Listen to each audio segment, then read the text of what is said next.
जीओवीटी India news channel से मैं भंवर Malviya channel head. आज 6 जून 2020 शनिवार।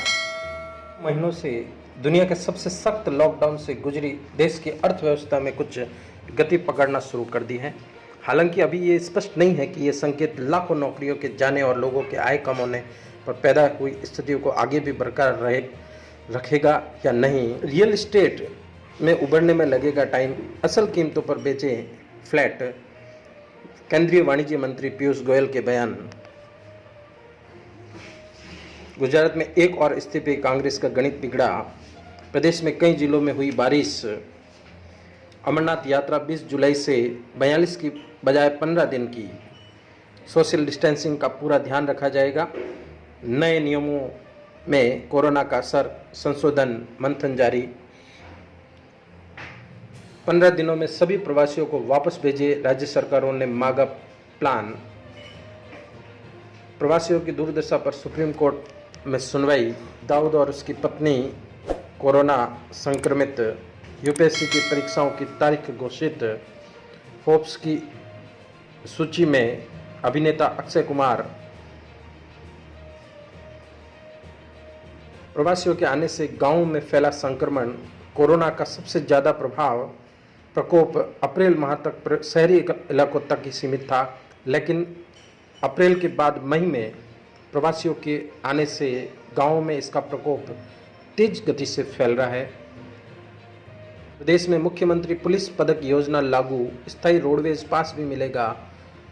पहली बार थाना स्तर तक मुख्यमंत्री का संवाद। अब दुनिया के 6ठे नंबर पर है भारत। इटली से भी ज़्यादा कोरोना मरीज। संक्रमण प्रभावित टॉप 10 देशों में भारत 6ठे नंबर पर आ गया है।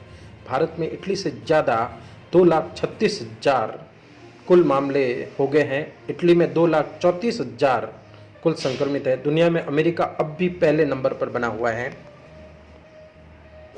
आयुष मंत्रालय ने निर्देश दिया है कि एक pharmaceutical company immunity booster Ayush काढ़ा तैयार किया है, जो इम्यूनिटी को बूस्टर के रूप में है। इम्यूनिटी रोग प्रतिरोधक क्षमता बढ़ाने में बहुत कारगर सिद्ध हो रहा है। कोरोना के संबंध में वैज्ञानिक शोध। जर्मनी और नॉर्वे के कुछ वैज्ञानिकों का दावा है कि corona virus A blood group वालों के लिए सबसे ज़्यादा खतरनाक है, जबकि ओ ब्लड ग्रुप वालों को इसका खतरा अपेक्षाकृत कम है। हालांकि इसे अभी तक किसी जर्नल में प्रकाशित नहीं किया गया है। शोधकर्ताओं ने मानव जीनोम में 2 बिंदुओं का पता चला है जो कोविड-19 के रोगियों में सांस लेने की तकलीफ के बढ़ते जोखिम से जुड़े हुए हैं। इन बिंदुओं में से एक जीन है जो ब्लड ग्रुप को निर्धारित करता है। ऑनलाइन शिक्षा का प्रचलन लगातार बढ़ रहा है, लेकिन ये कारगर है या नहीं है, उसके लिए मंथन जारी है। सबसे बड़ी समस्या ये है कि ये एक तरफा अनौपचारिक शिक्षा को कवर करता है, जिसमें शिक्षक और विद्यार्थी का एक दूसरे से इंटरेक्शन की संभावना बहुत कम होती है। कोरोना से लोगों की जीवन शैली में पूरा बदलाव आएगा। दुनिया भर में अब तक 67 लाख संक्रमित, 32 लाख स्वस्थ हुए, 3,95,000 की मौतें। भारत में 2,36,000 संक्रमित, 1,13,000 स्वस्थ हुए, 6,600 की मौतें हैं।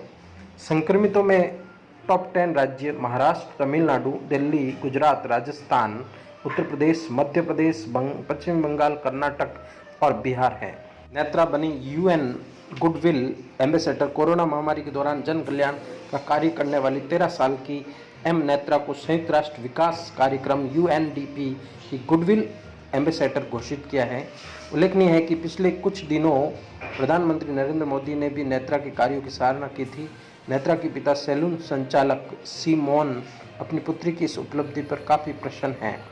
राजस्थान में कोरोना के साथ साथ टीडी का खतरनाक हमला हो रहा है, जिसमें जो जैसलमेर और बाड़मेर क्षेत्र है वो टीडी हमले से हॉट स्पॉट क्षेत्र बने हुए हैं।